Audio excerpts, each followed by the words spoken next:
Hello and welcome to the Fit Executive Show. Your host, Arne Wildner, lost 50 pounds himself before helping hundreds of other entrepreneurs and executives sustainably lose weight and take charge of their health. In the Fit Executive Show, you'll learn field-tested weight loss strategies and how to effectively juggle your successful life and staying fit at the same time. Please welcome your host, Arne Wildner. Hello and welcome to this week's episode of the Fit Executive Show. I'm Grace. I'm Arne. And this is our baby Harley. He is 3 months old, and today's episode is something that some may consider to be more of an aesthetic issue, and we just want to reveal the health dangers when it comes to stomach fat. And we also want to give you an action plan of how to get rid of that. Yeah, of course, obviously. We're not just scare tacticking here. So the issue is belly fat. So obviously it's for most men, but also for menopausal women. So starting in their 40s and 50s, many women actually get the male problems in terms of how the fat is distributed.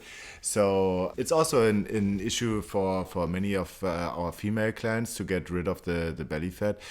And you had a statistic, right? So, yeah, I did. The reason we actually landed on this topic was because we were going through our newsletters that we've sent to our German clients, and Arne wrote a really, really good newsletter about the dangers of stomach fat, why it's even an issue, why we should even worry about it. I mean, obviously, it's not as aesthetically pleasing as a six-pack, but in the newsletter, he wrote a shocking statistic, and I'm going to get you to break it down.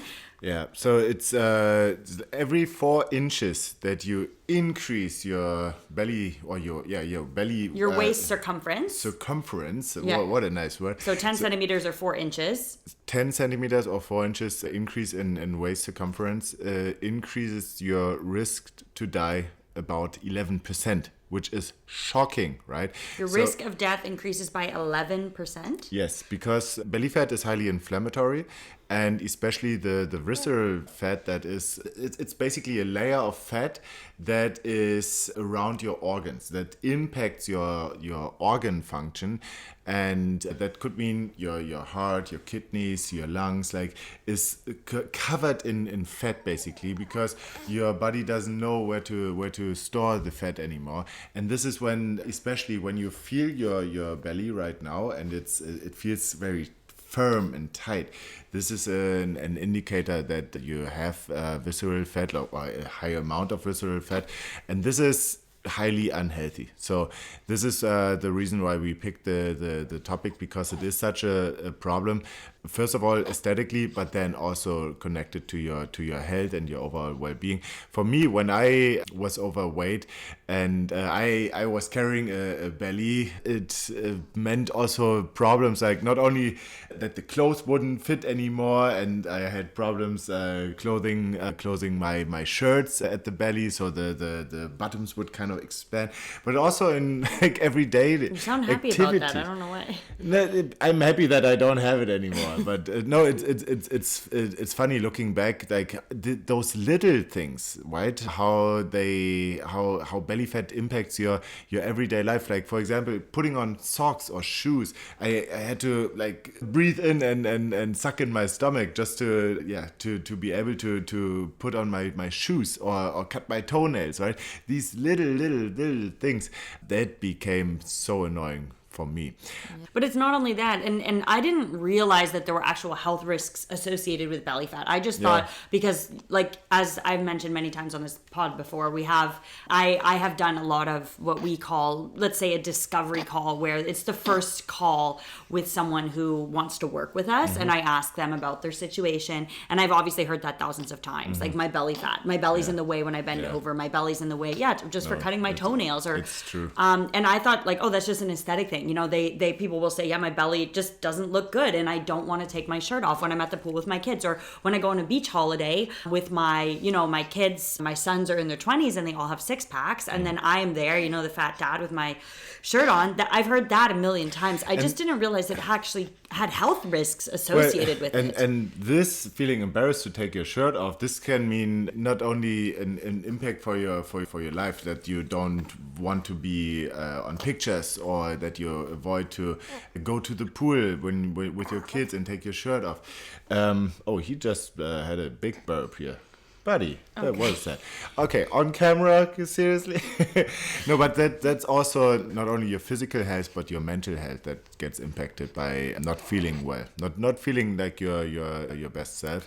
Yeah. But the issue about the physical health is that belly fat is inflammatory, and it releases substances that then your immune system needs to fight, or feels like it needs to fight, so it attacks the tissue, and by attacking the tissue to get rid of the enemy here, or to get rid of the inflammation, it also attacks the healthy tissue. And that's interesting. Okay, because so it's like a silent killer, basically. You can say it then leads to a high blood pressure. You carry more weight around in your everyday life, and your heart just has to pump harder to just get the blood into the last angle of your body. So, and the more fat you carry around, the harder your heart has to pump and has to work to actually get the blood flowing through your system. Yeah, thanks for explaining that, because I had only heard of inflammation before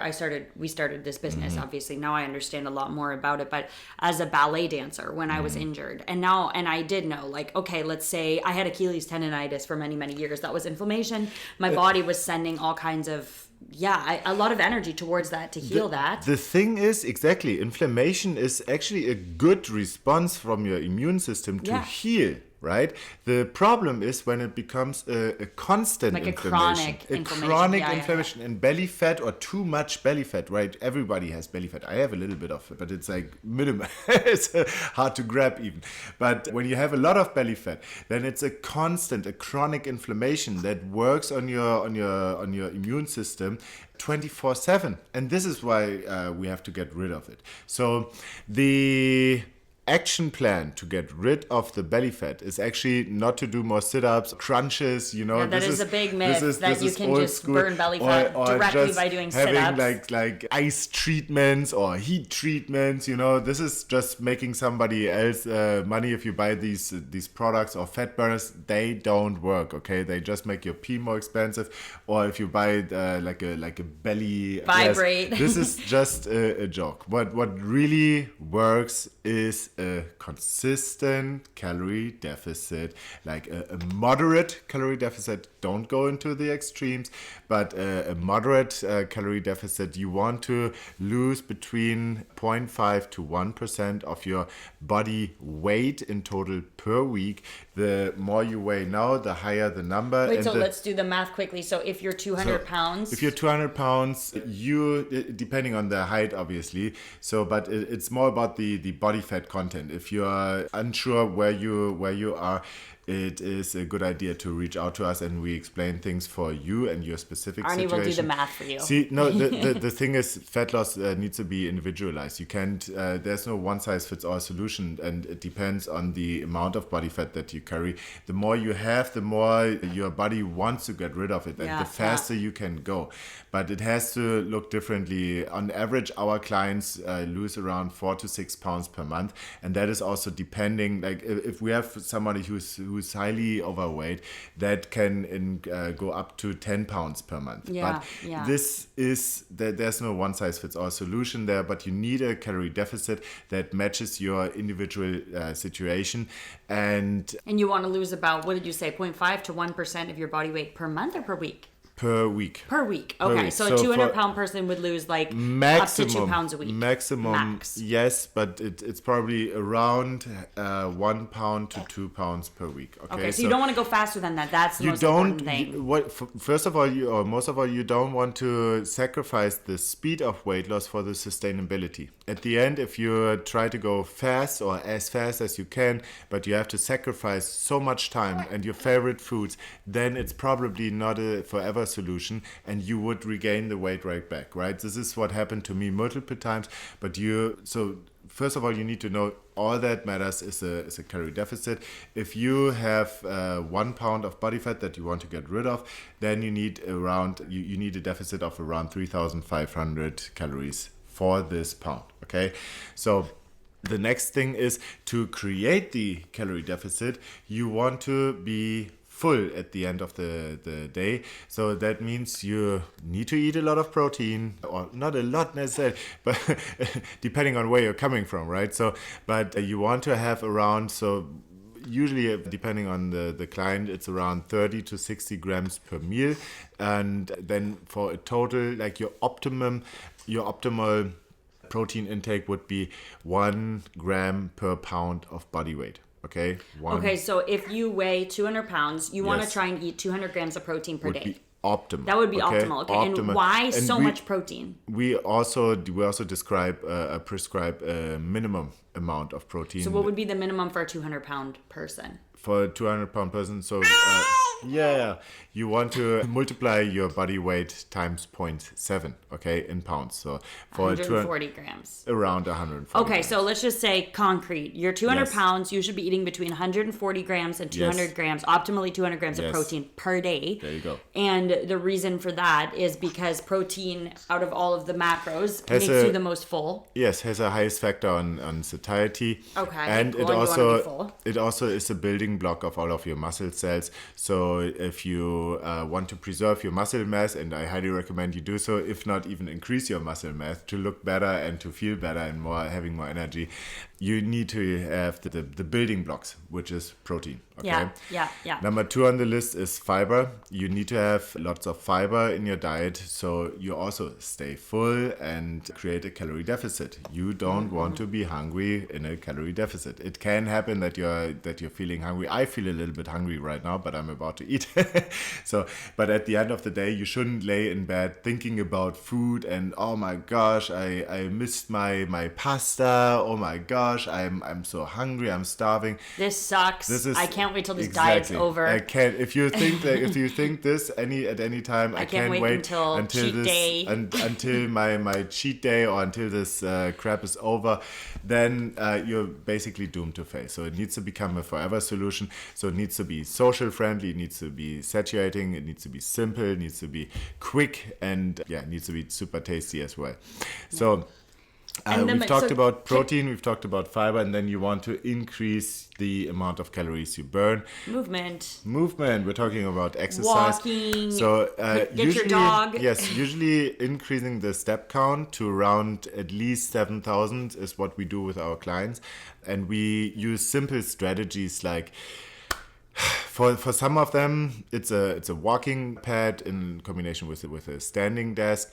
For others, it's the evening walk with their spouse that around the block. For others, it's taking their client or employee meetings as a walking meeting. So there are many strategies. Maybe going into the office one more day a week, because like they just generally get more steps at the office. Maybe find the parking lot that is furthest away, or exit the train station earlier. Mm-hmm. There are multiple options. Again, this needs to be customized for each person, but probably or hopefully it gives you some ideas of what you can do to increase your step count. And then it's about strength training, again, to preserve the muscle mass, if not increasing the muscle mass, and also to direct the calories. So if you do strength training, all the calories that you do eat then get used for recovery of your muscles, and that means that the fat gets eaten, the muscle get built. Exactly. Great. What we Okay, want. so repeat that. When you do strength training, the Yes. calories that you eat get used to repair your muscle. Yes, primarily for up to 48 hours. That is amazing. So if so- you're working out and Exactly. working your muscles, then that's great. People often ask me, how do you increase your metabolism? By building more muscle, and doing strength training does exactly that, and it increases your metabolism for up to 48 hours. And have you guys ever seen those people who lose weight? Like, we all know people in our lives who've had a massive weight loss journey. Let's say they've lost 20, 30, 40, 50 pounds, where everybody's like, wow, you look amazing, you've lost so much weight, but they look really skinny. Like, you see that they've also lost muscle, and of course they look better, and it is better than being overweight. No doubt about it. And However, not necessarily. Oftentimes they end up looking skinny fat. That That's means what I mean, yeah. Yes, but that doesn't. So they look good in clothes but if they take the clothes off, they still look fat and they still have the belly fat. And this is not necessarily healthy. So we want to prevent that by maintaining our muscle mass, so that your body, because your body is deciding, like when you're in a deficit on a day after day, your body is deciding every single day, okay, what am I going to burn? Which reserves am I going to use? Am I going to eat up the fat or the muscle? Yeah, muscle mass is biodynamic tissue, and it increases your metabolism day after day after day. And especially when you get older, you want to go into the old age with the highest amount of muscle mass that you can, because you will lose muscle mass at some time. And that means that, there's an alarm. That's me. Actually, I have to run to my next appointment. But if you want to decrease your belly fat content, okay, please reach out to us and develop or get a custom strategy basically on the metabolic assessment call. This is a non-obligation Zoom call. It's free. We sit down with you and create a custom strategy. That means we look at the foods that you either don't want to or cannot cut out of your everyday life and build the solution custom tailored around those. We tell you the exact steps that we would take if you became our client or if we were in your shoes.